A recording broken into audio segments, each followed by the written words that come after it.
In this question, in figure 4, the angle of elevation of the top of the tower from a point C on the ground, which is 30 meter away from the foot of the tower, that is 30 degree. This is the angle which is from the foot of the from the point on the ground to the top of the tower, and we have to find the height of the tower. From this visualization of figure 4, we have to evaluate the value of the length AB, side AB, and we are having the value of angle ACB. As we are given the value of the base and we have to find the value of h using this angle provided. So we will use the basic properties of trigonometry.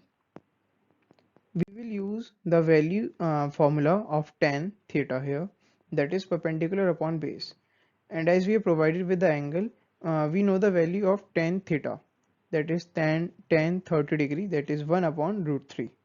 We will substitute the values in the formula and the value of h comes out to be 10 root 3 meter.